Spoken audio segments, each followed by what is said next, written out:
wabarakatuh. Saya Nadine Aulianam dari kelas 10C. Di sini saya akan menjelaskan materi tentang sistem pembagian kekuasaan negara Republik Indonesia. Kekuasaan dapat diartikan sebagai kemampuan seseorang untuk memengaruhi orang lain supaya melakukan tindakan-tindakan yang dikehendaki atau diperintahkannya. Menurut Montesquieu, kekuasaan dapat dibagi menjadi 3, yaitu kekuasaan eksekutif, kekuasaan legislatif, dan kekuasaan yudikatif. Kekuasaan eksekutif adalah kekuasaan untuk melaksanakan undang-undang. Yang kedua, kekuasaan legislatif. Kekuasaan legislatif adalah kekuasaan untuk membentuk atau membuat undang-undang. Dan yang terakhir adalah kekuasaan yudikatif. Kekuasaan yudikatif adalah kekuasaan untuk mempertahankan undang-undang. Menurut Undang-Undang Dasar Negara Republik Indonesia tahun 1945, pembagian kekuasaan di Indonesia terdiri atas 2 bagian, yaitu pembagian kekuasaan secara horizontal dan pembagian kekuasaan secara vertikal. Pembagian kekuasaan secara horizontal yaitu pembagian kekuasaan menurut fungsi lembaga-lembaga tertentu, seperti legislatif, eksekutif, dan yudikatif. Pembagian kekuasaan negara dilakukan pada tingkatan pemerintahan pusat dan tingkatan pemerintahan daerah. Pada tingkatan pemerintahan pusat berlangsung antara lembaga-lembaga negara yang sederajat. Yang pertama yaitu Presiden. Presiden memegang kekuasaan eksekutif, yaitu kekuasaan untuk menjalankan undang-undang dan penyelenggaraan pemerintahan negara.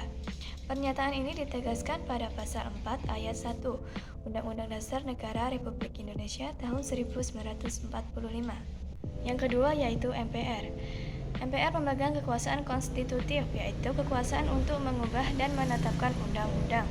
Pernyataan ini ditegaskan pada pasal 4 ayat 1 Undang-Undang Dasar Negara Republik Indonesia tahun 1945.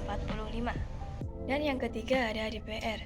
DPR memegang kekuasaan legislatif, yaitu kekuasaan untuk membentuk undang-undang. Pernyataan ini ditegaskan pada pasal 20 ayat 1 Undang-Undang Dasar Negara Republik Indonesia tahun 1945. Yang keempat adalah Mahkamah Agung dan Mahkamah Konstitusi. Mahkamah Agung dan Mahkamah Konstitusi memegang kekuasaan yudikatif, yaitu kekuasaan untuk menyelenggarakan peradilan guna menegakkan hukum dan keadilan. Pernyataan ini ditegaskan pada pasal 24 ayat 2 Undang-Undang Dasar Negara Republik Indonesia tahun 1945. Yang kelima adalah BPK. BPK memegang kekuasaan eksaminatif atau inspektif, yaitu kekuasaan dengan pemeriksaan atas pengelolaan dan tanggung jawab tentang keuangan negara. Pernyataan tersebut ditegaskan pada pasal 23E ayat 1 Undang-Undang Dasar Negara Republik Indonesia tahun 1945. Dan yang terakhir adalah Bank Indonesia. Bank Indonesia memegang kekuasaan moneter, yaitu kekuasaan untuk menetapkan dan melaksanakan kebijakan moneter, menjaga dan mengatur sistem pembayaran. Pernyataan ini ditegaskan pada pasal 23 Undang-Undang Dasar Negara Republik Indonesia tahun 1945. Pada tingkatan pemerintahan daerah, berlangsung antara lembaga-lembaga daerah yang sederajat, seperti pemerintahan daerah dan DPRD. Pembahasan yang terakhir yaitu pembahasan tentang pembagian kekuasaan secara vertikal.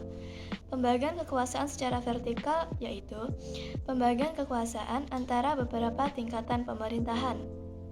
Dalam pasal 18 ayat 1 Undang-Undang Dasar Negara Republik Indonesia tahun 1945 menyatakan bahwa Negara Kesatuan Republik Indonesia dibagi atas daerah-daerah provinsi dan daerah provinsi itu dibagi atas kabupaten dan kota.